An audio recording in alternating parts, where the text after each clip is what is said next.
कोणी म्हणतं दालबट्टी, कोणी म्हणतं वरणबट्ट्या. तर राजस्थानमध्ये म्हणतात दाल बाटी चूरमा. तुमच्याकडं काय म्हणतात ते सांगा. आमच्याकडं ना वरणबट्ट्याच म्हणतात. चला आज बनवूया वरणबट्ट्या. तर ना वरणबट्ट्या बनवण्यासाठी 2 वाट्या गव्हाचं पीठ, 2 वाट्या रवा, 1 वाटी बेसन पीठ आणि त्यामध्ये 1 चम्मच हळद, 1 चम्मच लाल तिखट, त्याचबरोबर मी थोडीशी कस्तुरी मेथी, 1 चम्मच जिरे, 1 चम्मच ओवा हातावर कुस्करून आणि त्यामध्ये 2 पळ्या तेल घालून पीठ न असं एकदम जाडसर असं मळून घ्यायचं. एकदम जाडसर असं पीठ मळून घ्यायचं आहे.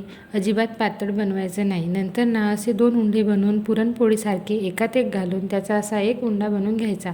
आता प्रत्येकाची बनवण्याची पद्धत ही वेगवेगळी असू शकते, पण मी तर अशाच पद्धतीने बनवते. खूप छान बनतात. नंतर हे सर्व उंडे वाफवायला ठेवून द्यायचे आणि वाफवल्यानंतर त्यामध्ये चाकू घालून बघायचा. तो जर क्लीन निघाला म्हणजे आपले उंडे छान असे वाफवले गेले.